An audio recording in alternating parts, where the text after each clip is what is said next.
Really? They're super cute. So this is Susquehanna, Yeah. and so this is one of Neil Peterson's varieties, and you can see it's got really thick, durable skin. Like, I mean, I'm putting a lot of pressure on that, and it's not breaking or anything. Yeah. You know, even rubbing a knife on it just barely cuts into it, which is really nice because a lot of times pawpaws have such fragile skin that just with a little bit of pressure it tears open.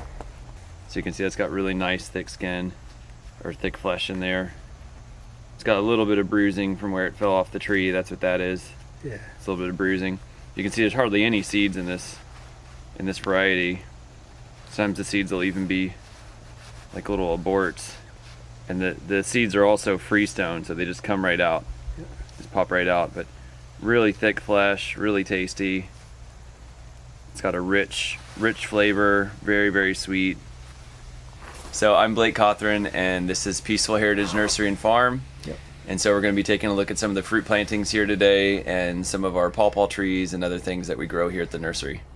Cool. Yeah, so this is the intermittent mist system that I built where we propagate plants for the nursery, and so it's about half empty right now because half of them have rooted and been removed from it, and it's also October now, so it's starting to kind of phase out. Yep. As you can see, there's nice root systems already forming on these little bitty cuttings. Like, the cutting's so small you can hardly even see it, but it's got huge roots. Yeah. So these are some of our grafted varieties. This is Shri Vishnu. That is one that we developed in our nursery here. This is Windstar. That's a Cliff England variety that he named. Yep. We got Horns White here. This is a white pawpaw, and really high in demand. I got a few of these in my yard now. I noticed people are looking for them, so. There's something about that particular variety that everybody seems to want that one. Got KSU Chappelle, some more Horns White. We've secured the graft union here. There you can see there's the paraffin film from the grafting, and then we have it secured to the stake to keep it nice and strong. Yeah. See, we got goji too. Yeah, we got a lot of stuff going on here. Figs, gojis, gooseberries, mulberry trees. This is the pawpaw house. Yeah, things are starting to yellow just a little bit with the seasonal change. Showing these. So these are our ultra select pawpaw seedlings, and so these are about 18 months from seed. Good size. And they are starting to turn a little yellow for the year because it's October now, and so we'll take a look at the root system on our pawpaw trees. If I can even get the pot off, there's so many roots. And they air prune as they grow up the pot. That's super healthy. Look at that. So look at all those roots. I don't know if you've gotten pawpaw trees from other nurseries, but they usually don't have roots like this. Exactly. And not tops like this too. That's only 18 months from seed. Yeah, that's and beautiful. This is 3 feet tall here. And so we graft on these, and we also sell them as ultra select seedlings because these are superior genetics from some of the best pawpaws available in the world today. Yeah. So these should grow out and be superior fruit producers, and they also make great root stock, and this is what we graft on in the nursery. So these rows here there's over 100 pawpaw trees in here, and these are all different mixed varieties that we'll be using for propagation material for the nursery. Yeah. And so I planted them closer together to fit in as many trees as possible because I'm not interested in letting the trees grow really big. I'm not even interested in fruit production on this. I'm just interested in the genetics that are here. We've got KSU varieties, we've got Peterson varieties, we've got ones that are from different growers. This is Canopus. Ah, that's one I'm looking for. That one's from Iowa. Yeah, wonderful. Canopus is a heavy bearer. Yeah, it's a kind of odd name. Yeah.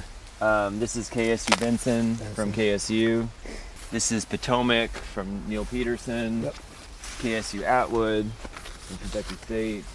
This is 275-17. I think that's the Jerry Lehman one. Yep. This I think is a Chappelle. Yes, this is KSU Chappelle, which grows faster and bigger than any, gets big faster than any other pawpaw tree I've ever seen. It was planted at the same time as all the ones we've just looked at, and you can see it's just like 3 times as big. I noticed I grafted that this year. It grew very quickly. Yeah, it grows really quickly. This is Tay2. That's an old heirloom, or practically heirloom variety. Has a nice flavor. This is one of our ultra select seedlings. So have a few of these planted out here. This should be taken note of. This is a Semina webworm damage. And so you see they've got this little brown teepee. There's some frass and droppings in there. Yep. This is a Semina webworm. And so they cause a lot of damage. And I have to go through, these show up in August. You can see all the webbing in there.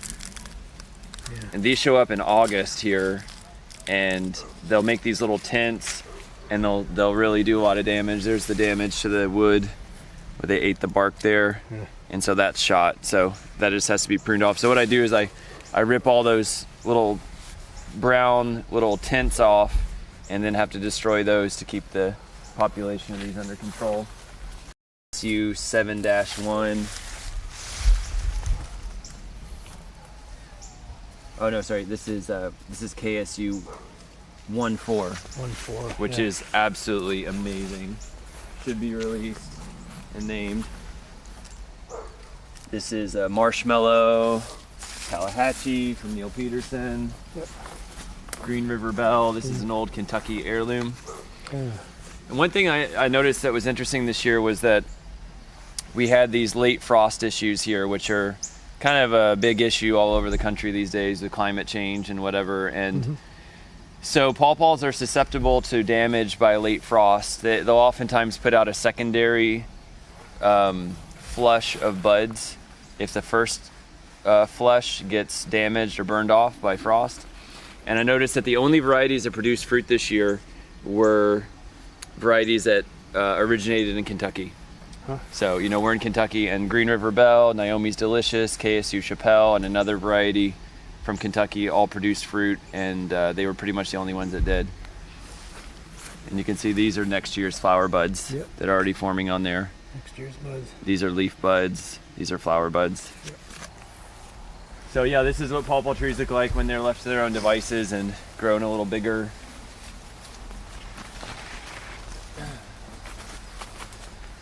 Yeah, these are our ultra select seedlings out here mostly. Yeah. So these are seedling trees, and we're evaluating the fruit quality and everything on these. So this is Shri Vishnu, and this is one of our ultra select seedlings that became a named variety and produces some really nice quality fruit. It's definitely got characteristics of Susquehanna and sunflower, which are its two parents. It's evident in the flavor, like when you eat it, tastes like Yeah, and the texture. Well, it's got a thick texture like Susquehanna, very few seeds. You can see the leaves resemble Susquehanna too. Yeah, quilted. Kind of quilted and round. Yeah, very nice. Having grown out seedlings, do you find that pawpaws are more like their parents than not, as opposed to apples and pears that are all over the place? For sure. Yeah, for sure. You know, with apples and pears, it's, you know, a little bit of a crapshoot, and with they can just be radically different from the parents. But with pawpaws, it's we like to think that it's like around 75% or so similarity to the parents.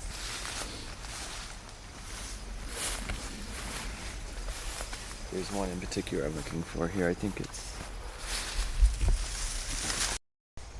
This is KSU Chappelle. This has been in the ground for probably 5 years, maybe 6 at the most.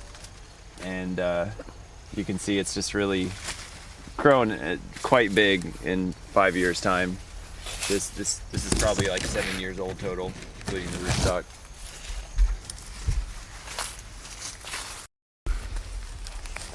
So whenever I plant out a new pawpaw tree on the property, I make sure that I have landscape fabric around it and chicken wire. And this one has like woven chicken wire, but I've started using welded galvanized chicken wire. It's just a lot stronger. And so I also stake the plant, tie it with this horticultural tape to the stake to keep it strong so the wind doesn't blow it and snap the scion off. Yeah. The chicken wire keeps string trimmers off and helps keep animals off. And the landscape fabric just keeps a voracious grass and perennial flower growth out, which is amazing. But when you've got hundreds and hundreds of trees, you've got to keep that from overtaking them. Right. Yeah. These are Chicago hardy figs, and I've been getting about a half a pound a day off of each one of these plants, which I'm happy with. And I've noticed when they're growing in the high tunnel, they get like twice as big. The fruit gets twice as big as the fruit outside. Oh yeah, so they must have more heat hours in here. Right? More Mine stay heat. tiny. And it's just protected.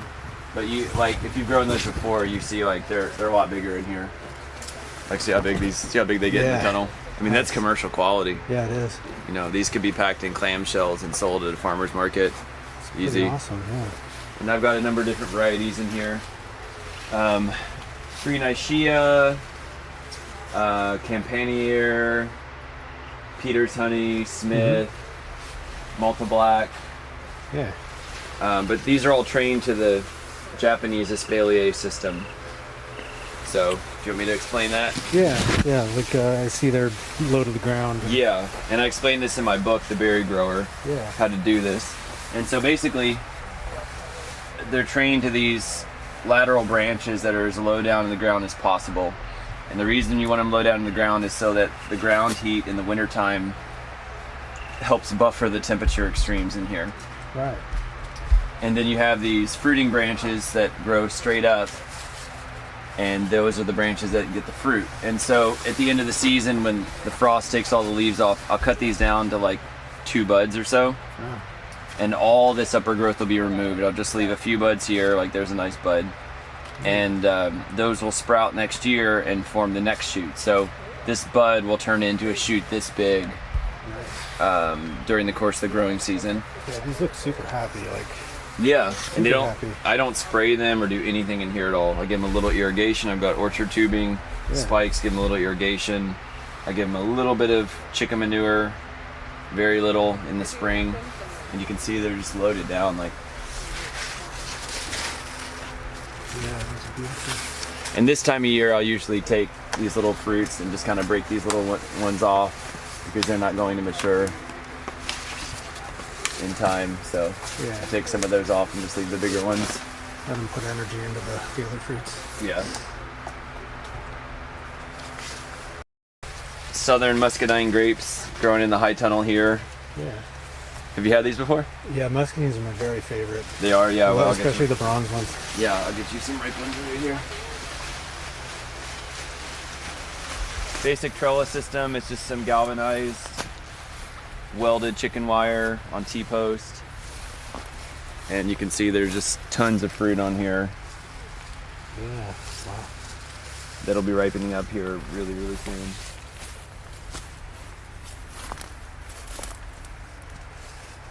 Beautiful. So, yeah, in this field here, Elderberries. yeah, we're propagating elderberries. And then I'll run an excavator and come and dig all these up at the end of the month and ship them out. Yep. And this is our line of passion fruit here that I've been developing for a few years now. Is it a maypop or is it a hybrid? No, these are just the native maypop, but the fruits are just bigger and tastier than your average. Yeah, cool. So I've got a few strains of these going, Very cool. and they're starting to ripen and drop. Here's a nice ripe one. You can see they're really quite big Yeah, that's a good size.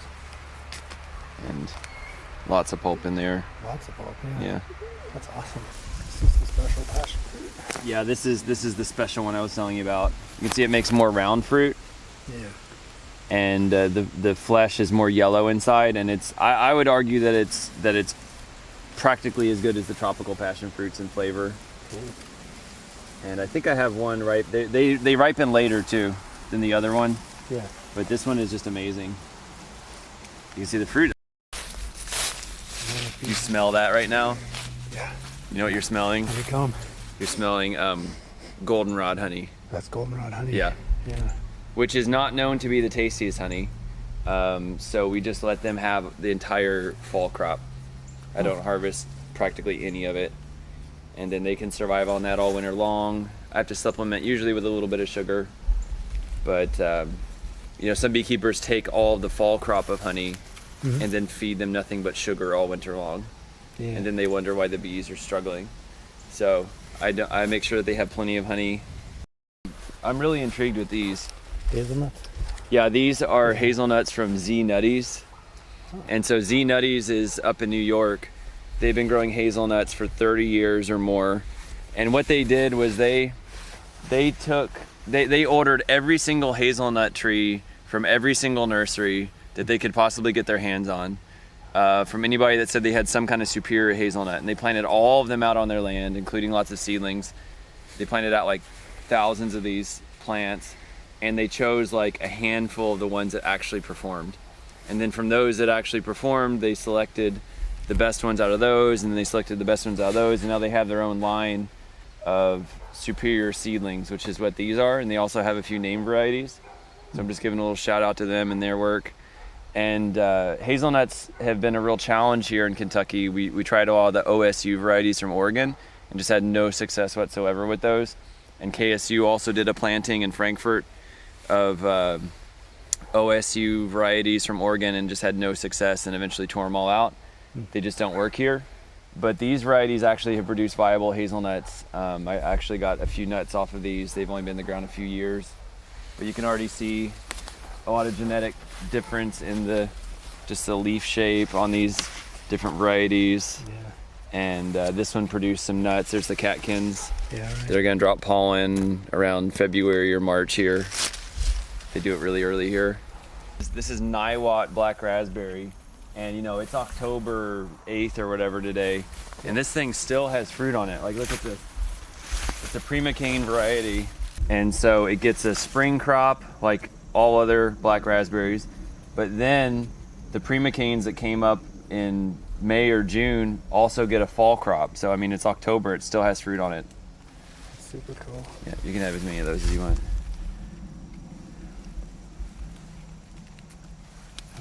I store all the plants for the winter in this insulated building. So I empty out the greenhouses sometime in November before it starts freezing really super cold, but when they go dormant. And then I store them in this building over the winter time. And this is a metal insulated building, and they stay nice and cozy in here. I pull them out and fulfill the orders. Yeah.